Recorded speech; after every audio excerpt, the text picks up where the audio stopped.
왜 선생님들은 챗 GPT를 쓰면서 극단적인. 확증 편향, 극단화, 이 논쟁이 필요한 지점을 다 비켜가게 되는 편협한 생각들을 더 확고하게 만들고 네. 더 좁은 세상으로 우리를 이끌고 있지는 않는가. 뭐 AI한테 대체되는. 인공지능도 독재자와 뭐 이게 생겨서 전쟁하고 이런다는 게. 네. 걔들이 인간을 죽이고 뭐 인공지능끼리 살자 그래도 똑같이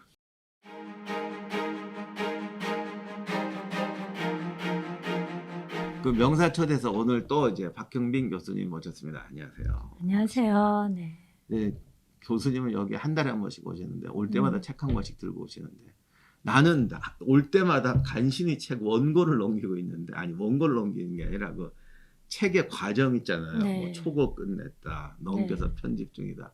오실 때마다 나는 그거 한 단계씩 진행하고 있는데 오실 때마다 책을 한 권 내가 꺼세요. 이거 어떻게 된 구조인지 모르겠다. 네. 이번에 새로 내셨다면서요? 네, 이번에 낸 책은요.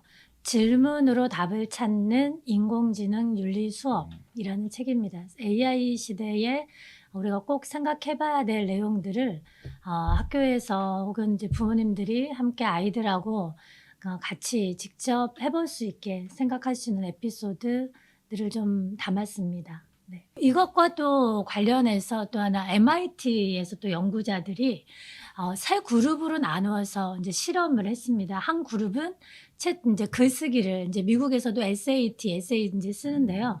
그 글쓰기를 하는데 한 그룹은 이제 생성 AI를 쓰게 했고요. 한 그룹은 이제 구글 검색만 활용할 수 있게 했고, 나머지 한 그룹은 아무것도 사용하지 않게 했습니다. 그리고 나서 이들의 이제 뇌 활성화도 보고 이후에 이제 여러 가지 이제 결과들을 비교했는데요. 당연히 이제 예상하신 것처럼 챗 GPT를 사용했던 그 그룹의 사람들은 아마 청소년들이었는데 이제 그들은 일종의 우리로 얘기하면 뇌의 활성화가 거의 없었다고 이야기를 합니다. 뇌가 두부가 돼가는 거죠. 그렇죠. 그리고 이제 두 번째 그룹은 오히려 이제 구글 검색을 했던 그 그룹은 생각을 하고 검색을 하고 검색 엔진을 통해서 이제 자기가 찾고 했으니까 그래도 이제 활성화가 있었다고 하고요. 당연히 이제 마지막 그룹은 당연히 이제 많은 활성화가 있었죠. 그런데도 굉장히 흥미로운 게 지금 이게 아까 말씀드렸던 그 인지적 오프로딩이라고 하는 거 그 연구하고도 연관이 되는데요. 우리가 인지적인 오프로딩이 아니고 인지적인 측면에서 우리가 제대로 길을 갈 때는 생각도 해야 되고 고민도 해야 되고 숙고도 해야 되고 반성도 해야 하는데 인지적 오프로딩에서는 이런 모든 활동들을 그냥 넘겨버리는 거죠. 다른 존재, 아까 처음에 박사님께서 말씀하셨던 것처럼 챗 GPT가 너무나 쉽게 답을 내주기 때문에. 그런데 문제는 이렇게 너무나 쉽게 답을 내주는 것 안에서는 전혀 우리의 사고 과정이 연습하고 훈련할 기회가 없다는 거예요. 이제 관련해서 최근에 미국의 한 고등학생이 이런 이제 불만 어린 그런 이제 비판적인 시각을 좀 제시해서 나름의 또 이게 논의가 되기도 했는데요. 그 고등학생이 어떤 걸 제시했냐면 왜 선생님들은 챗 GPT를 쓰면서 우리한테는 챗 GPT를 못 쓰게 하냐. 맨날 그런 식의 논리. 네, 이제 그런 논리를 펼친 거죠. 어떻게 생각하세요, 박사님? 이 학생한테 뭐라고 대답을? 네. 그러니까 그게 선생님과 학생이 다르다는 거를 맞습니다. 인지시켜 줘야 돼. 진짜 중요한 말씀을 지금 하셨는데요. 교사의 역할과 학생의 역할은 다르거든요. 교사의 역할은 잘 가르치는 거잖아요.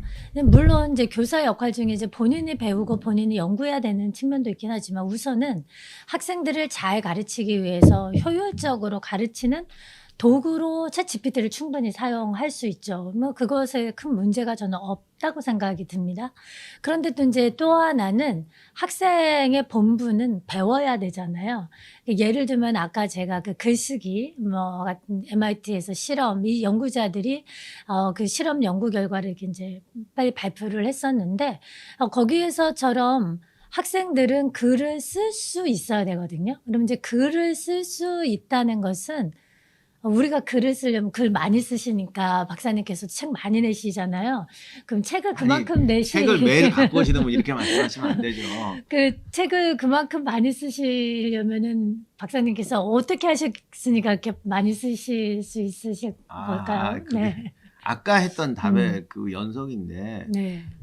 이 입장이 다르다고 이게 음. 성장에 다르다는 거는 이건 평등의 문제가 아니에요. 네. 예를 들면 제가 웬만한 지금 역사책을 보면은 네. 거기 70%가 틀렸어. 네. 그러니까 내가 하고 다르다는 거죠. 그렇죠. 틀렸다는 건 좀 그런 입장이고 네. 네. 내가 볼 때는 네. 거기에 동의할 수가 없어요. 네. 그러니까 나는 결론을 하나도 안 따라간다고. 거기 그 사람이 찾아놓은 뭐 데이터라든가 네. 뭐 지명만 보지. 요즘 그것도 보면 그것도 틀려요. 네. 데이터도 맞습니다. 어떤 사료를 보고 네. 하느냐가 다르고 사료도 끊어놨는 게 있는데 네. 원문 찾아보면 잘못 끊었어. 예. 그러니까 그런 경우 되게 많으니까 그냥 참전이란 말이에요. 네. 그러니까 그 수준이 되기 위해서 공부를 하는 그렇죠. 거죠. 지금 굉장히 중요한 말씀해 주세요. 제가 지금 드리고 싶은 말씀이 바로 그 수준, 어떻게 보면 전문가 수준이거든요. 그러니까 이제 교사나 이제 박사님은 이미 전문가 수준이기 때문에 어떤 글을 보든 어떤 이제 텍스트가 얼마만큼 이게 옳고 그른지, 얼마만큼 사실인지를 판단해낼 수 있는 거거든요. 제가 맞든 틀리든 구조적으로 그렇죠. 판단할 수 있단 말이에요. 근데 그것을 볼 수 있는 시각을 갖기 위해서 굉장히 오랜 시간 일종의 견습공의 시간을 거치신 거잖아요. 근데 이제 최근에 학생들이 아까 그 챗 GPT를 사용하는 그 이제 고등학생, 왜 우리는 못 사용하게 하고 선생님은 쓰시냐. 왜냐면 학생들은 아직은 견습공이어야 하고 아직은 전문가 수준이 아니거든요. 예를 들면 최근에 제가 지인들하고 이렇게 카톡하면서 몇 달 한 4월부터 이제 그런 현상이 나왔는데 지브리풍. 네, 아시죠? 저 어느 순간 봤더니 친구들이 죄다 그 푸샤라고 하는 사진이 다 지브리풍으로 다 바뀐 거죠. 이게 처음에는 뭐지 했는데 찾아보니까 신문에도 나오고 이러더라고요. 근데 그것과 관련해서 이제 여러 학자들이 이게 이야기 중에 제가 좀 이제 주목해서 좀 들은 이야기가, 지브리풍이 나오기 전에는 이제 AI라고 하는 그 툴이나 도구들이 일종의 그것을 주로 사용하는 특정 어떤 사람들에게만 주로 이제 활용해왔던 어떤 도구였다면, 지브리가 사용이 되면서 이제는 일반인들한테도 이 지브리가 모두에게 유포가 된 거죠. 그래서 그 유료 사용자가 GPT 같은 경우만 하더라도 지브리풍이 이전에는 한 3만 명 정도 이랬었는데 지브리풍 이후에는 5만 명 이상 늘었다고. 요즘 그러고 유튜브도 보면 그거 네. 해서 영상 대신 만화로 쓰거든요. 그렇죠. 근데 그 만화로 네. 걸려 옛날에 돈이 많이 들었거든요. 네. 근데 그냥 그거로 몇 개 하니까. 네, 맞습니다. 음. 그래서 그거 보면, 근데 이제 그게 어떻게 보면 일종의 그쪽에 종사를 하고자 하시는 아직 전문가 반열. 그러니까 미야자키 정도 되면, 예를 들면 이제 박사님께서 그 이제 일본 애니메이션과 같은 그런 이제 만화 그림을 그리려고 하는데, 사람한테 그 의뢰를 하면 예를 들면 50만 원, 100만 원인데, 지브리풍으로 바로 GPT를 사용해서 하면 이건 몇 분도 걸리지 않고 무료잖아요. 그러면 대부분의 사람들이 비용을 쓰지 않고 무료를 사용하겠죠. 근데 물론 우리가 그래도 나는 이게 미야자키가 그린 거야. 이걸 꼭 쓰고 싶어. 그럼 미야자키한테 1,000만 원이든 1억이든 많은 돈을 내고 하겠죠. 그러니까 다시 얘기하면 그 정도의 전문가의 네임 밸류가 있는 사람들은 어떻게 보면 별 타격이 없을 수도 있죠. 아니요. 근데 알바생들만 죽어나는 거죠. 맞습니다. 그래서 아까 지금 말씀하신 것처럼 학생들의 입장에서는 아직 견습공이고 전문가가 아니기 때문에 그 전문가가 아닌 사람들한테는 견습공의 시절이 필요하거든요. 마치 이제 기타 리스트가 되고자 하는데, 나 기타 리스트가 되고자 하면서 기타 연주를 AI한테 시키는 거죠. 그럼 평생 기타를 연주할 수가 없게 되는 거거든요. 그러니까 마찬가지로 학생들은 전문가 반열이 아니기 때문에 전문가 반열이 되기 위한 그 연습을 하는 단계를 챗 GPT와 같은 생성 AI를 쓰다 보면 그 연습을 할 수 없죠. 그러면 영원히 견습공의 그 수준을 넘어설 수가 없고 영원히 전문가의 반열에 들어설 수가 없다. 예, 그리고 이제 네. 요즘 벌써 그런 사회 그런 문제가 나오지만 사람이 자기가 공부를 안 했다. 내가 이거에 대해서 아는 게 전혀 없다라고 하면은 자기가 거기 문제에 개입을 안 하죠. 그렇죠. 근데 뭐 백과사전 같은 게 단점인데 잘 네. 백과사전 보고 아는 척을 한단 말이에요. 음. 그러면 여기서 자기 결론에 확신을 더 가져요. 그러니까 어떤 편협된 의견이나 근데 사실은 편협되기보다는 극단적이에요. 그렇죠. 그러니까 사실 그건 네. 지식이 아니에요. 네. 예를 들면 뭐 속된 말로 뭐 자본주의가 좋으냐 사회주의가 좋으냐 이거는 네. 인류가 생길 때부터 네. 아니면 성장이냐 분배냐 이거는 인류가 생길 때부터 논쟁이에요. 네. 그러니까 둘 중에 어느 게 절대적으로 옳다는 말은 인류사에 통하지 않아요. 그렇죠. 방법이잖아요. 방법. 네. 예를 들면 아무리 분배한다고 해도 음. 성장 이런 부분은 좀 분배가 좀 피해를 보더라도 이건 해야 네. 되지 않느냐. 아무리 성장이라도 좀 피해를 보더라도 이 정도 분배는 해야 되지 않느냐. 네. 방법을 놓고 지금 인류가 생겨 싸운 거지. 네. 둘 중에 하나가 옳고 하나를 매장시켜 버린다. 그거는 애초에 존재하지 않는 거야. 네. 근데 답을 꼭 그따위로 가져가지. 네. 아니면 100년 전에 썼던 방법을 놓고 이 방법이 옳으니까 네. 이게 옳다. 이렇게 돼서 하는데 여기에 확신을 가져버려요. 지금 또 중요한 지점, AI의 문제점 중에 하나가 알고리즘으로 인해서 맞아요. 뭐 유튜브 같은 경우도 소츠 같은 경우도 우리가 보려고 하는 것들만 보고 보려고 하는 것들만 검색하게 되잖아요. 그러니까 정말 확증 편향, 극단화가 그렇죠. 돼서 어떻게 보면 나하고 다른 생각도 때로는 좀 듣고 그게 좀 불편해도 심리적으로 좀 불편해도 듣고 그것이 어떤 논리적인 허점이 있는지를 좀 파악해서 나름 우리가 그것과 관련해서 논쟁이 필요하면 논쟁을 해야 되는데 이 논쟁이 필요한 지점을 다 비켜가게 되는 거예요. 그래서 그 AI, 생성 AI라고 하는 게 어떻게 보면 생성 AI뿐만이 아니라 최근에 그 알고리즘 AI 알고리즘이라고 하는 것이 우리가 갖고 있는 편협한 생각들을 더 확고하게 만들고 네. 그것이 더 진실인 것처럼 만들고 그래서 그 점점 더 우리가 어떻게 보면 AI로 인해서 더 넓은 세상에 살게 되는 것 같은데 사실 보면 더 좁은 세상으로 우리를 이끌고 있지는 않는가. 뭐 그런 네. 셈 같아요. 그러니까 사실 AI는 우리를 더 넓게 인도할 수도 있고 더 네. 좁게 인도할 수도 있는데 네. 사람들은 좁게 인도하는 방법을 더 많이 선택하는 거죠. 그렇죠. 왜냐면 그게 훨씬 더 편리하고 덜 고민하게 만드니까. 그래서 그렇죠. 피해자 같은 경우는 이제 인지적 갈등 에 대해서 좀 이야기를 많이 하는데 그 인지적 갈등이 피아제도 그렇고 콜버그도 그렇고 굉장히 고통스러운 활동이라고 그래요. 아동에 있어서. 근데 예를 들면 이런 거죠. 평형하고 이제 조정을 통해서 새로운 개념들을 배우는데 아이들이 어떤 특정한 개념을 배울 때 근데 그 개념과 관련돼서 유사하지만 다른 것들 있잖아요. 뭐 예를 들면 개하고 고양이는 유사하지만 다르거든요. 근데 처음에 개와 같은 유사한 것들을 보고 아이들이 다 저거는 이제 강아지다라고 얘기했는데 엄마가 저건 강아지가 아니다라고 얘기하면 인지적인 갈등이 느껴지죠. 그런데 거기에서 그 인지적인 갈등을 극복해낼 수 있는 어떤 지점들을 주면서 고양이하고 개를 구분할 수 있게 되면 이제 그런 갈등의 단계를 넘어서서 이 아이는 이제 고양이하고 개를 구분하게 되는 거거든요.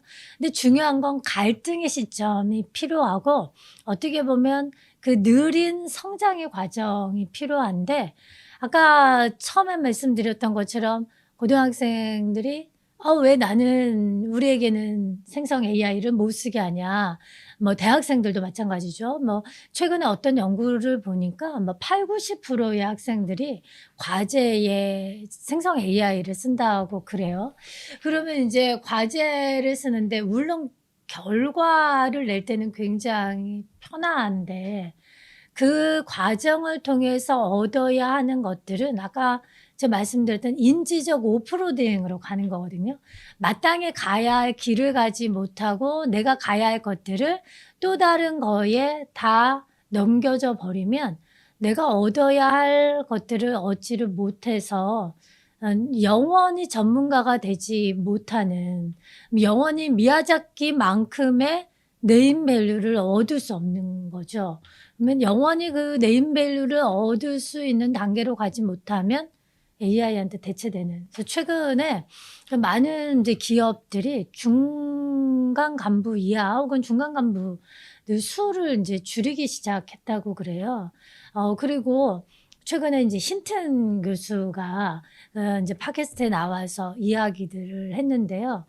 대체될 수 있는 거, 대체되지 않는 거, 어떤 직업이 살아남을 거냐. 힌튼 교수가 어떤 얘기를 했냐면, 그래도 안드로이드가, 발전된 안드로이드가 나오기 전까지 배관공은 좀 살아남을 것 같아. 그러니까 우리는 이제 배관공이 아니라 전문가, 뭐 의사라든지 판사라든지 이런 전문가 그룹을 더 얘기했을 것 같은데, 이런 그룹은 오히려 인공지능이 특이점을 넘기 시작한 부분들이 굉장히 많잖아요. 그러면서 그러면은 인공지능이 인간을 넘어서는 시점을 우리가 어떻게 상상을 해야 될까? 그랬더니 힌튼이 닭의 입장을 한번 상상해 봐라. 닭의 입장에서 인간은 굉장히 뛰어난 지성을 지닌 존재잖아요. 근데 나중에는 우리 인간보다 더 뛰어난 인공지능. 근데 이 인공지능과 관련해서 전쟁 역사 관련해서 전문가시니까요.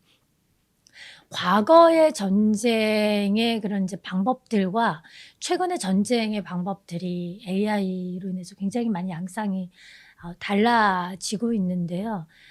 최근에 많이 나오는 뭐 미국의 팔란티어 프로그램, 이제 팔란티어 회사에 대한 이야기도 많이 나오고 있고, 이스라엘의 아벤더 프로그램인데, 박사님 혹시 과거의 그 어떻게 보면 발전된 기술의 전쟁, 가장 좀 말씀해 주시고 싶은 지점들이 좀 있을 것 같아요. 근데 저기 네. 인공지능에서 이제 아마 그 획기가 되는 것은 제가 늘 하는 말이지만 인공지능은 가치 판단에 답을 주는 게 아니에요. 네. 인간이 살아있는 이상 가치 판단에 답은 없어요. 네. 그러니까 그 가치를 서로 어느 정도 양보하면서 그 살아가는, 그리고 갈등을 중재하면서 살아가고. 네. 근데 이게 지금 문제는 사회가 이렇게 바뀌니까 네.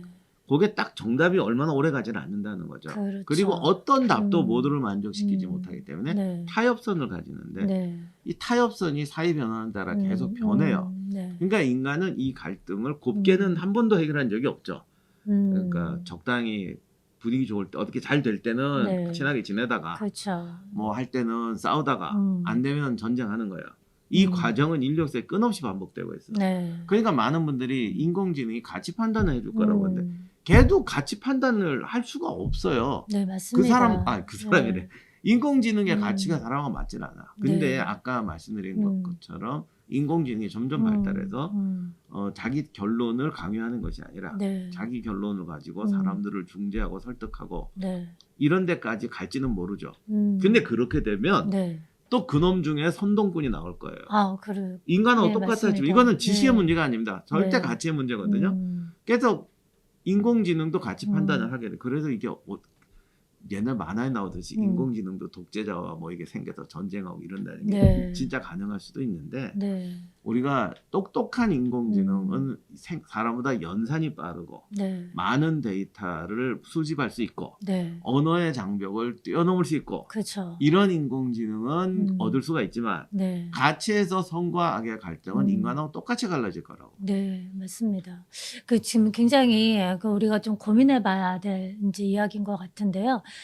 아시다시피 이스라엘이 전쟁하면서 라벤더 프로그램을 통해서 어떻게 보면은 표적들을 선별해내고 그 표적에 대해서 이제 폭격을 한 거죠. 그렇죠. 네. 그래서 사실은 기술이 좋아지니까 네. 폭격했을 때 이제 핀셋 공격은 하는데 그렇다고 해서 민간인이나 억울한 사람이 없느냐?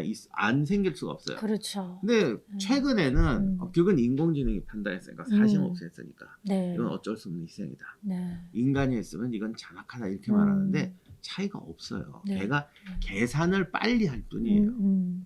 그 맞습니다. 그래서 제가 그 질문으로 답을 찾는 인공지능 윤리 수업에서도 축구팀 감독을 인공지능이 이제 선택한다면 뽑는다면 어떻게 될까 관련해서 제가 이 에피소드를 한번 다룬 적이 있었는데요. 우리가 생각한 것처럼 지금 말씀하신 것처럼 인간은 굉장히 편향적이야, 감정적이야. 그리고 이제 원근 친소를 가리잖아요. 나하고 친한 사람, 친하지 않은 사람. 이게 이제 자연적인 건데 그걸 생각하면 오히려 인공지능은 편파적이지 않고 굉장히 공정하게 전혀 결정을 아니지. 내릴 것이다라고 생각하는데 그렇지 않다는 거예요. 그게 만약에 네. 걔들이 연산만 하는 수준이라면 다 똑같겠죠. 그렇죠. 근데 걔들이 인간의 갈등을 이해하고 아까 말한 챗GPT가 그냥 그 애들한테 이게 멍청한 답을 줘서 베끼게 네. 만드는 게 아니라 애들이 학교 선생님처럼 주고 사고를 해서 너는 요걸 가지고 이렇게 해라까지 하는 단계가 되면 네. 인공지능도 같이 판단을 하기 때문에 사람의 재현이 되는 거죠. 그렇죠. 그래서 걔들이 인간을 죽이고 뭐 인공지능끼리 살자 그래도